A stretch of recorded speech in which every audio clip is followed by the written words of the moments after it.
Vamos abrir as nossas Bíblias no Evangelho segundo Lucas, capítulo 19, e nós faremos a leitura dos versos 1 até o verso 10.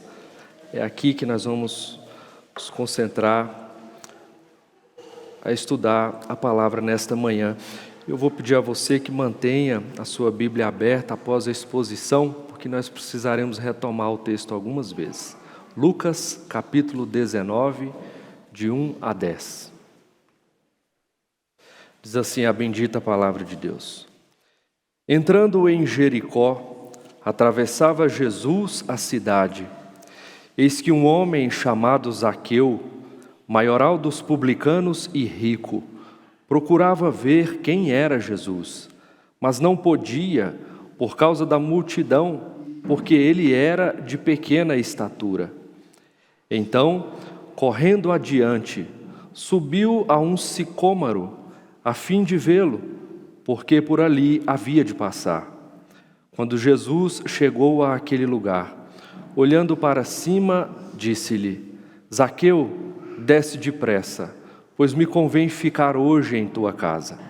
Ele desceu a toda a pressa e o recebeu com alegria.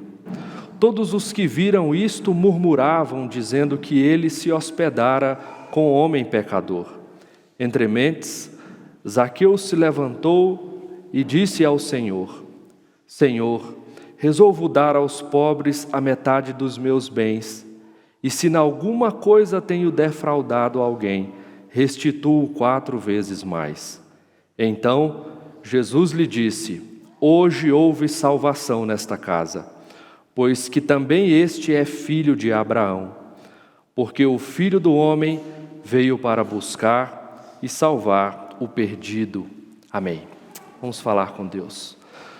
Poderoso Senhor, diante da Tua palavra que é perfeita e diante do nosso coração que é imperfeito, nós clamamos a Ti, ó Deus, para que o Senhor nos dê nesta manhã a iluminação do Teu Espírito, de modo que os nossos olhos enxerguem a Tua vontade que está na Tua palavra e o nosso coração a acolha com coragem para tornar prática na nossa vida.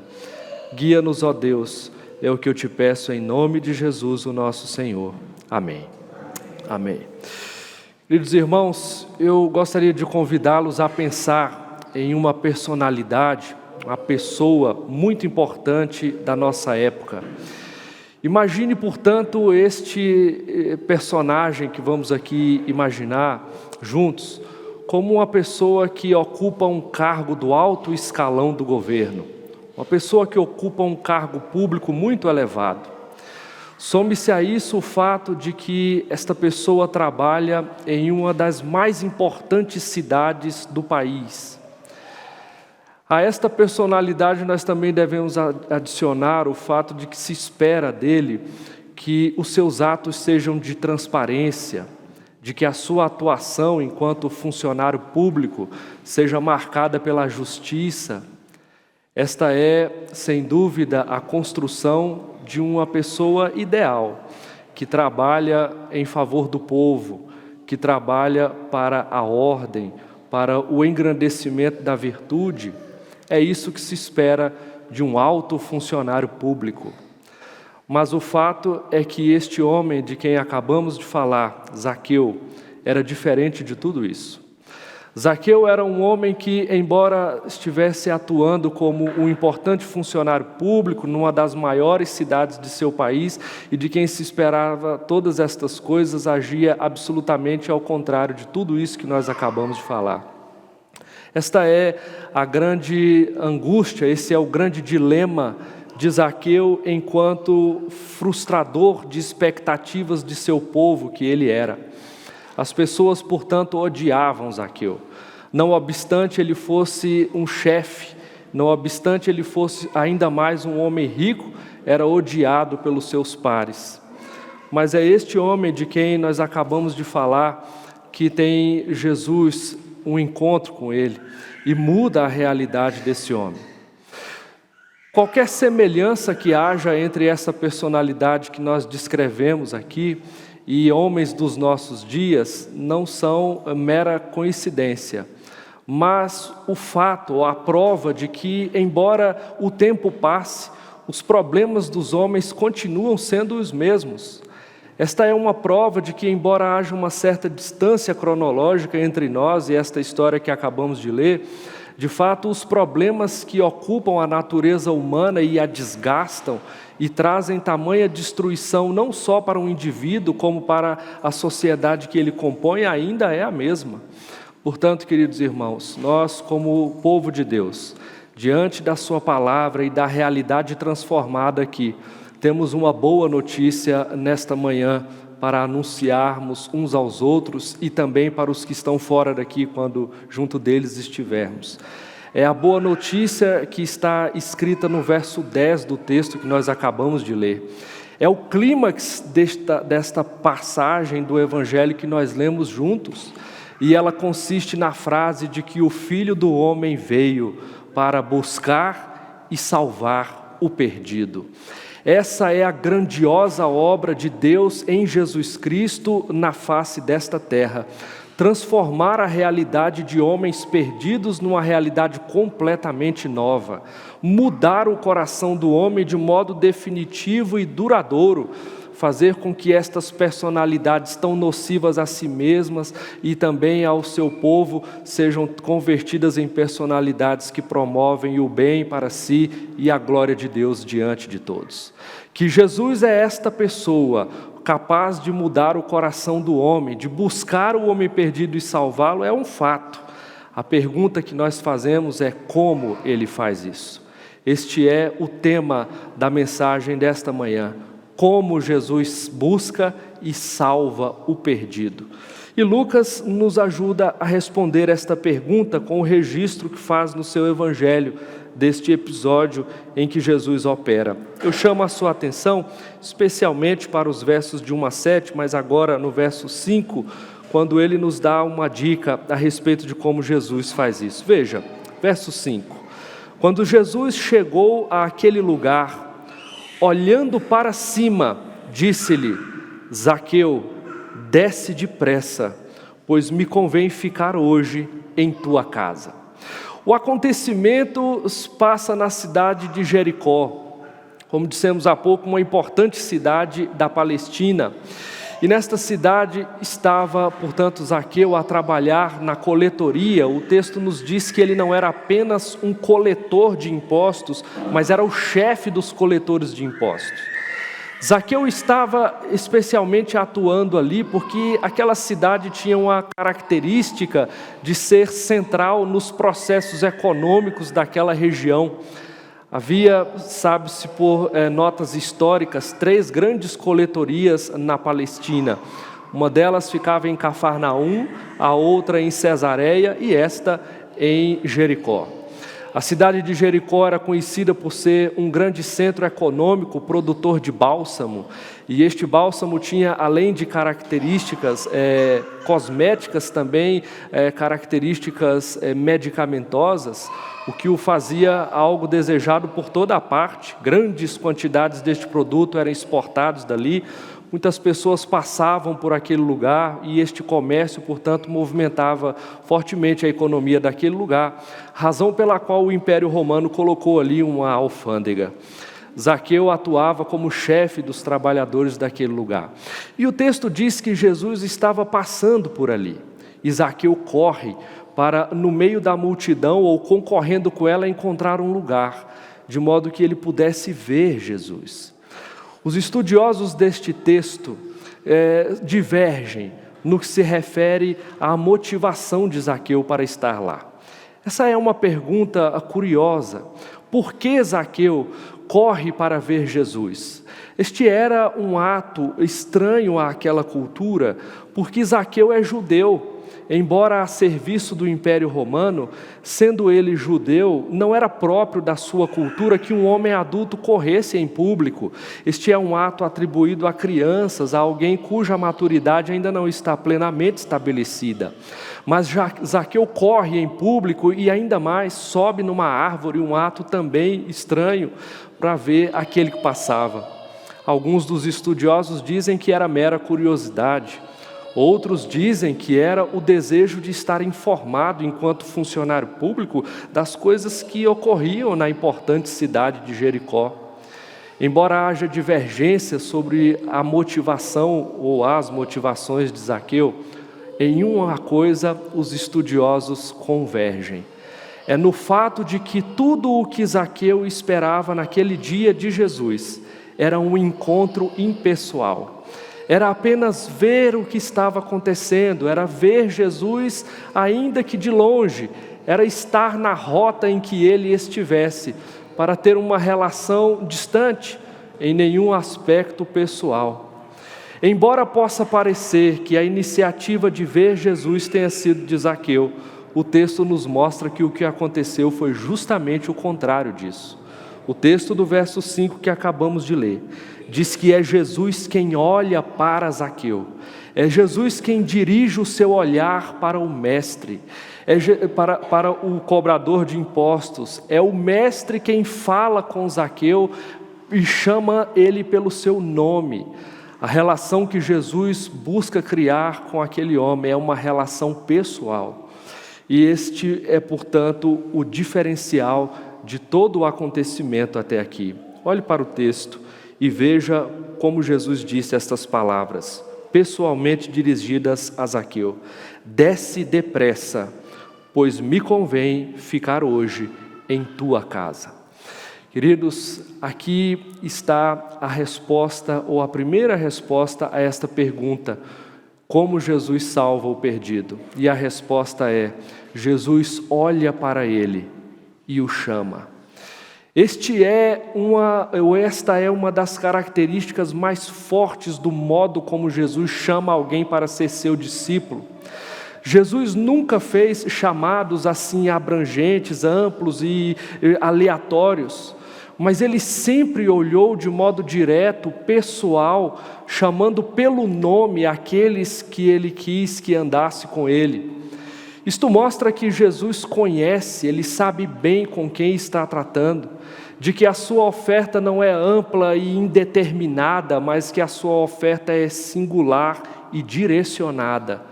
Jesus sabe exatamente por quem ele veio a este mundo. Jesus sabe exatamente para quem o seu sangue foi derramado, ou em favor de quem. Jesus sabe exatamente aqueles que o Pai elegeu e aos quais ele veio para entregar a sua própria vida. Portanto, não tenha dúvida, esta narrativa é mais uma prova daquilo que está registrado no Evangelho segundo João, capítulo 15, verso 16, quando diz: não fostes vós que me escolhestes a mim, pelo contrário, eu vos escolhi a vós outros e vos designei. Zaqueu é uma prova viva de que Jesus sabe quem quer salvar, chama pelo nome, e de que este chamado que Jesus faz àqueles que ele quer salvar tem uma característica singular, é de que este chamado é irresistível.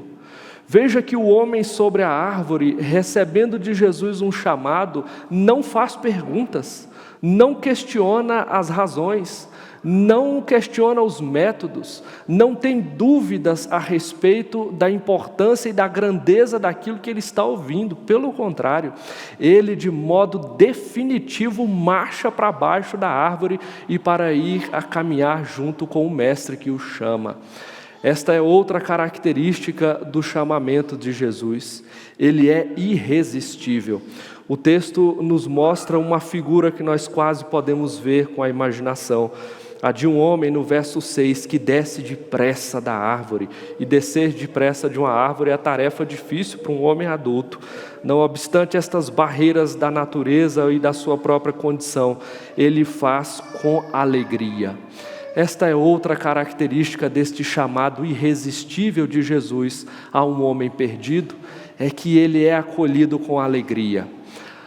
Naquela ocasião, muitas coisas estavam mudando na maneira como Zaqueu olhava para si próprio e para a vida. Aquele chamamento fez com que Zaqueu, de fato, se movesse na direção do Mestre, entendendo a grandeza do que aquilo significava na sua existência. aquele homem marcha de modo resoluto na direção do Cristo que o chama. E isso nos mostra, dentre outras coisas tão importantes, que quando Jesus olha para alguém e quando Jesus chama este alguém, as coisas no coração deste alguém nunca mais ficarão no lugar que estavam. Esta é a grandeza do chamamento do Filho de Deus. Esta é a razão pela qual aqueles que ouvem a voz do Filho de Deus neste momento não podem endurecer o seu coração. Aqueles que ouvem a voz do Filho de Deus neste instante, não importa por qual razão chegaram até aqui, não importa se por curiosidade ou apenas pelo desejo de ter um contato impessoal com Ele, a questão é que, ouvindo a voz de Jesus, é preciso atendê-la com o coração alegre, é preciso marchar depressa na direção dEle, sem reservas, é preciso abrir o coração, é preciso deixar que Jesus continue a falar, é preciso derrubar as resistências que a própria natureza impõe e, com o coração cheio de fé, estar disposto a ouvir as próximas coisas que Ele tem a falar. Esta é a grande necessidade da vida de todos os homens. Esta é a necessidade da sua vida, ainda que você não tenha se dado conta disso até o presente momento. Hoje, se ouvir a sua voz, não endureçais o vosso coração. Pelo contrário, acolha o chamamento de Jesus com alegria, porque isso será definitivo em relação à sua caminhada nesta terra e também ao longo de toda a eternidade. Como Jesus salva o perdido, o verso 5 nos diz que Ele olha para você e te chama. Mas isso não é tudo. A segunda parte desse texto nos mostra ainda a resposta a respeito dessa pergunta. E agora eu chamo a sua atenção para olharmos juntos do verso 8 ao verso 10. Na sequência dos fatos, Lucas registra que Zaqueu recebeu Jesus em sua casa. Diz assim o verso 8: Entre mentes, Zaqueu se levantou e disse ao Senhor: Senhor, resolvo dar aos pobres a metade dos meus bens, e se em alguma coisa tenho defraudado alguém, restituo 4 vezes mais. Perceba, o texto agora nos diz que Zaqueu já estava na companhia de Jesus. Tendo respondido ao chamado, agora ambos estão na casa do homem. E aquela ocasião, Lucas não registra quais coisas foram conversadas. Lucas não nos diz exatamente qual foi o diálogo de Jesus com Zaqueu ou o que aconteceu neste termo que nós aqui lemos dito entre mentes. Lucas não quis registrar. Isto porque o que interessa aqui não é propriamente saber as coisas que Jesus disse, mas os efeitos que estas coisas causaram. Perceba que o ensino, a instrução, a condução que Jesus dá a este diálogo, a esta conversação que houve entre eles ali, produziu no coração deste homem efeitos que foram imediatamente notados pelos que ali estavam. Zaqueu levanta-se, e este é um ato solene de quem vai dizer alguma coisa muito séria. Possivelmente estavam assentados ao redor da mesa, como era de costume, talvez tomando alguma refeição, talvez a conversar até que a refeição ficasse pronta, nós não sabemos, mas o fato é que aquela conversa faz com que Zaqueu levante-se em posição solene para dizer algo que é de fato muito significativo. Ele dirige as suas palavras ao Senhor. O fato de Jesus ter estado com ele desperta no coração de Zaqueu o desejo de fazer um voto, uma promessa diante do Rei de toda a terra, diante de todos os demais presentes. Zaqueu então diz: resolvo dar aos pobres metade dos meus bens. E isto não significava pouca coisa. Lembre-se de que Lucas registrou logo no começo dessa conversa que Zaqueu era um homem rico, e dar metade daquilo que ele possuía significava uma quantia importante de dinheiro. Isto também implicava na vida de Zaqueu um modo de vida diferente do que ele levava até ali, no que se refere às suas próprias riquezas. Isto significava que Zaqueu teria de levar uma vida mais austera economicamente, significava que ele teria de abrir mão de algumas extravagâncias da sua vida rica, de que ele talvez tivesse de comer coisas um pouco mais simples, vestir-se de um modo um pouco mais simples, de ter menos suntuosidade no mobiliário, nas coisas da sua casa, da sua vida. O fato é que as palavras de Jesus reverberaram dentro da alma de Zaqueu, de tal maneira que ele moveu uma das partes do corpo humano que é das mais sensíveis, o bolso. Perceba que a palavra de Jesus mexe com aquilo que é, sem dúvida, uma das coisas mais difíceis de serem mexidas na natureza minha e sua. As finanças de Zaqueu foram abaladas, porque agora aquele homem entende qual é a verdadeira riqueza que ele tem. Perceba que agora aquele homem que era mantenedor de grandes quantidades de recurso, tem no seu coração a presença da liberalidade. Perceba que agora aquele homem que se dedicava a acumular, tem na sua personalidade uma nova característica, é a generosidade.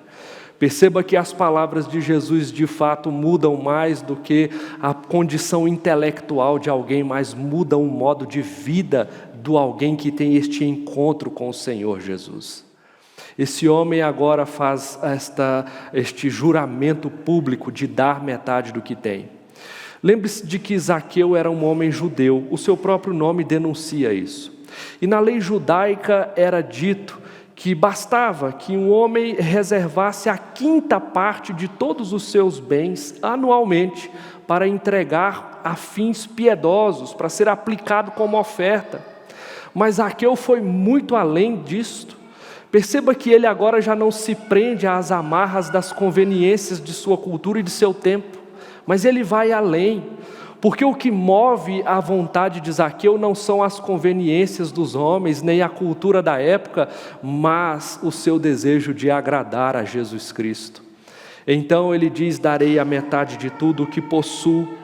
Mas uma outra característica também está aqui registrada na sua condição, no seu modus operandi de vida. E esta condição ele diz que se em alguma coisa, a última linha do verso 8, tenho defraudado a alguém, restituo 4 vezes mais. Perceba que Zaqueu, sabendo que havia realizado coisas de modo espúrio, sabendo que havia, enquanto funcionário público, se valido deste erário para enriquecer-se, sabendo que havia tratado as pessoas não de modo justo, íntegro e reto, mas que havia se aproveitado de sua condição para trazer um pouco mais para si, agora ele toma a decisão de consertar estes atos. Há um aspecto que nós precisamos entender aqui. É o de que um publicano, profissão destes que recolhem impostos ao Império Romano, não era um cargo remunerado por um salário que vinha da alta corte. Era parte desta tarefa de coletar impostos, recolher um pouco mais, de modo que fosse composto então o salário daquele que se dedicava a esse ofício. Este era o modo natural de agir. O problema é que onde não está dito quanto deve ser reservado, e Flávio Joséfo é quem nos dá essa informação, isso abre um grande leque para que este que vai fazer este recolhimento a mais, vá muito além do que um pequeno a mais que compõe o salário. E este era o problema de Zaqueu, sendo ele dotado da fé pública, daquilo que é considerado como o direito de fazer, baseado no bom senso de que vai fazê-lo da melhor forma, ele vai muito além. E então ele próprio neste texto revela que havia sim tomado mais do que era necessário, mas agora, diante da mudança que a presença de Jesus está realizando na sua vida, ele decide que vai restituir àqueles que ele lesou. Charles Spurgeon disse que naquele dia, falando a respeito desse texto, Jesus atravessou mais do que os portais da casa de Zaqueu, mas que Jesus chegou às câmaras mais profundas do coração desse homem. Ele agora é tomado de uma consciência do seu pecado, e esta é a obra do Espírito. Quando as palavras de Jesus ecoam dentro do coração e da mente de um homem, as coisas mudam de lugar e o seu modo de ver a vida e de agir na vida que tem é também diferente. Então agora, olhando para a sua realidade e a de seu povo, ele toma a decisão de restituir, isto é, dar de volta àqueles que ele tomou em excesso. Quando Jesus chega na vida de uma pessoa, as coisas mudam de lugar. Jesus é aquele que veio para buscar o perdido, veio para salvar aquele que caminhava por uma estrada errada. Jesus veio para dar um novo rumo àquele que vagava errante pela sua existência. E aqui não importa por qual caminho errado um homem que está longe de Deus caminha. Não é esta a discussão, porque todo caminho errado vai dar no destino errado. A questão é que quando Jesus chega na vida desta pessoa, todo o caminho errado é convertido em um caminho certo, que é Ele mesmo. Quando Jesus chega na vida de uma pessoa, a ética desta pessoa muda. Quando Jesus chega na vida de uma pessoa, os objetivos desta pessoa mudam. Quando Jesus chega na vida de uma pessoa, toda a sua existência e daqueles que estão ao seu redor mudam também. Esta, queridos irmãos, é a razão pela qual todos os homens precisam de ter um encontro com Jesus Cristo. Esta é a razão pela qual este encontro não pode ser frouxo e relaxado, mas precisa ser um encontro apressado na direção do Mestre, enquanto há tempo. Esta jornada na direção de Cristo, para que a jornada deste que está com Cristo mude, é algo urgente que deve ocupar a pauta das prioridades da vida de todo homem. Esta é a razão pela qual diante de mim há apenas 2 tipos de homem na face da terra: aqueles que já tiveram este encontro com Jesus e aqueles que ainda não tiveram. Não há meio termo nesta questão. E isto deve fazer com que você que me ouve e ainda não teve este encontro transformador com Jesus, que não atravesse as portas desta igreja outra vez para sua casa, sem que isso tenha acontecido. E você que já teve este encontro com Jesus deve fazer 2 coisas. Em primeiro lugar, analisar-se a si mesmo, a autorreflexão deve ser feita. E você deve se perguntar se de fato, a partir do momento que você julga ter tido este encontro com Jesus, se a sua vida foi transformada por Ele. Se você não está fazendo reservas ao modo como Jesus agora te ensina a viver. Se você não está caminhando ainda do modo que você gosta, ao invés do modo como Jesus ensina a você caminhar. Ainda mais, aqueles que já estão com Cristo precisam entender que há sobre a face da terra muitos homens que nós temos muitas razões para odiar também, mas que pelo Evangelho somos impulsionados a levá-los a Cristo também. Queridos irmãos, Jesus é poderoso para salvar um pobre miserável, como o cego Bartimeu do capítulo anterior. Jesus é poderoso para salvar um homem que é deixado à margem da sociedade, um marginal. Mas Jesus é poderoso também para alcançar aqueles que vestem toga, aqueles que estão nas altas cúpulas do governo, aqueles que estão nos lugares elevados das posições mais almejadas deste país, seja da esfera pública ou privada. Jesus é poderoso para transformar aqueles que nós temos muitas razões para odiar. Eu lhes conto um testemunho pessoal. Quando eu era pequeno, ainda criança, no finalzinho da infância, eu nasci e cresci na cidade de Brasília, e lá os meus pais trabalhavam, eram presbiterianos também, numa associação que cuidava de presidiários. O objetivo daquela associação evangélica era reinserir os presidiários, ex-presidiários, na sociedade. Essa era a missão. E lá os meus pais trabalhavam como voluntários. E eu nunca me esqueço da cena quando meu falecido pai me chamou num cantinho e disse assim: você se lembra daquele homem ali? E lá à frente pregava um homem assentado. Ele me disse: esse homem e foi descrevendo a condição, era um político, ele é aquele que apareceu na televisão alguns anos atrás, porque além de estar envolvido com crimes do colarinho branco, na alta esfera do governo, finalmente terminou a sua jornada assassinando a própria esposa. E quando me caiu a ficha do que se tratava, de quem era aquele homem, eu fiquei apavorado com a cena, porque ele estava, assim como eu, diante de uma grande quantidade de pessoas com a Bíblia na mão, pregando o Evangelho. Aquela imagem para mim foi chocante, porque aquele homem que agora, pelo seu bom comportamento, havia obtido o direito de sair da cadeia e testemunhar a respeito da sua fé em Cristo diante de todos, era alguém que eu julgava inapropriado para aquela função.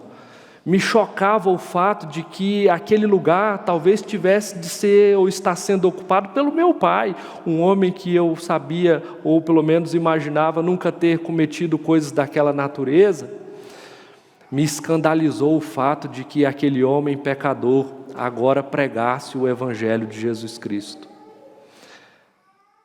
James Edwards, estudioso desse texto, disse que a graça de Deus é assim, escandalosa, porque o Senhor insiste em incluir no seu reino aqueles que nós nos esforçamos para manter fora dele.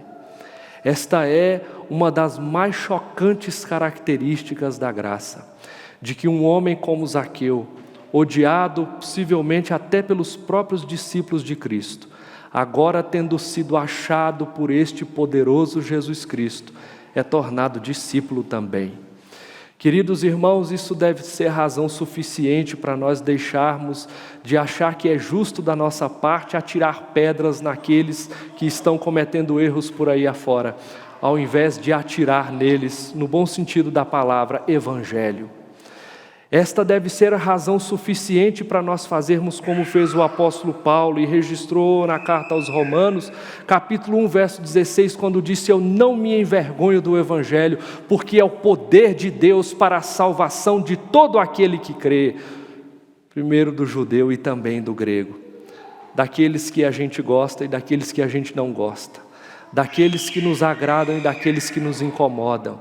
Queridos irmãos, o meio que Deus escolheu nesta terra para anunciar este Cristo e tão grandiosa salvação, somos você e eu. Portanto, tomemos definitivamente o nosso papel, a nossa função, e marchemos em obediência àquele que nos deu a missão de apresentar Jesus àqueles que estão distantes. E aqueles que recebem a Jesus nesta hora, e aqueles que agora têm Jesus no seu coração, precisam perceber que o reverberar da presença de Jesus e das suas palavras deve produzir atos de fé e de mudança na vida em que Jesus chegou. O salmista nos diz no Salmo 116, verso 12, ele faz uma pergunta: que darei eu ao Senhor por todos os seus benefícios para comigo? Que darei eu ao Senhor por todos os seus benefícios para comigo? E ele próprio segue dando a resposta: tomarei o cálice da salvação e invocarei o nome do Senhor, cumprirei os meus votos na presença de todo o seu povo. Salmo 116, versos 12 em diante. Jesus chegou na sua vida, a pergunta que eu faço é: quais foram os efeitos disso? O que você tem dado a Jesus como gratidão pelo que Ele fez por você? Note, o texto aqui em nenhum momento nos fala que o que estava acontecendo era que Zaqueu estava pagando pela salvação. Isso não é possível em primeira instância. Zaqueu está, pelo contrário, entregando neste momento aquilo que ele de melhor pode dar como manifestação da presença da graça salvadora no seu coração. E a pergunta é: será que quando a graça chegou ao nosso coração e nos salvou, nós não nos mantivemos ainda em condição avarenta demais? Será que você não tem se mantido com os braços cruzados demais diante de tão grande salvação? Será que você não tem achado que já deu o suficiente quando a sua vida foi entregue ao Salvador? Perceba que isso não é suficiente. O apóstolo Paulo, na sua carta aos Efésios, capítulo 2, verso 8, diz que nós somos salvos pela graça, que isso não depende de nós, é dom de Deus. E ele segue dizendo que uma das consequências desta salvação é de que nós fomos salvos para toda boa obra, as quais Deus de antemão preparou para que nós andássemos nelas. Veja como os atos de ação de graças são sempre requeridos na vida daquele que diz estar com Cristo. Esse homem, naquele dia, tendo transformado o seu modo de pensar e de agir, ouviu da boca do próprio Senhor Jesus um brado poderoso. E eu chamo a sua atenção e peço que você leia comigo o verso 9. Vamos todos a uma só voz. Então, Jesus lhe disse: hoje houve salvação nesta casa, pois que também este é filho de Abraão. Perceba que a chegada de Jesus naquela vida ajustou as coisas. A paternidade desse homem foi resolvida. Isto porque, embora nascido judeu, embora o sangue de Abraão corresse nas suas veias, a fé de Abraão não ocupava lugar no seu coração. Perceba que não era o nascimento que determinava, e ainda não é o nobre nascimento que determina o fato de um homem estar ou não com Jesus Cristo. E isso deve chamar a atenção daqueles que nasceram numa família cristã, daqueles que nasceram num lar onde Jesus é o Senhor, para que estes também entendam aquilo que o apóstolo Paulo disse na sua carta aos Romanos, capítulo 9, nem todo nascido em Israel é de fato israelita. E então em Gálatas 3, verso 7, ele explica de que os da fé é que são filhos de Abraão. Esta é a transformação que a chegada de Jesus na vida daquele homem causou, ajustou a sua paternidade. Este agora não é filho de Abraão por nascimento biológico, mas é filho de Abraão pela fé. Agora ele de fato é parte da aliança com Deus, porque o seu encontro com Jesus fez com que aquele homem agora praticasse atos de justiça. Não que ele fosse por si mesmo justo, nós já vimos que não era, mas que agora, tendo sido justificado por Jesus Cristo, os seus atos de ação de graça são manifestações dessa justiça. Agora, Zaqueu é um homem justo, pela mesma razão que você que tem a sua vida entregue nas mãos de Jesus também é um homem justo, não porque os seus méritos garantem lugar nesta condição, mas porque os méritos de Jesus postos sobre você te colocam nesta condição. A nós, os salvos, os transformados no caminho e na vida como sendo alguém de Jesus, deve ser notado também as boas obras que são condizentes com esta nova condição. Portanto, queridos irmãos, que Deus nos abençoe a todos, para que estas palavras ganhem no nosso coração um lugar muito especial, de tal modo que desçam do nosso coração e mente para os nossos braços, mãos, pés, pernas, de modo a se tornar uma prática na nossa vida. A pergunta é como Jesus transforma um perdido. E a segunda resposta é: ele entra na sua casa e transforma a sua vida. Em primeiro lugar, ele olha para você e te salva. E em segundo lugar, entra na sua casa e transforma a sua vida. Que Deus nos abençoe a todos.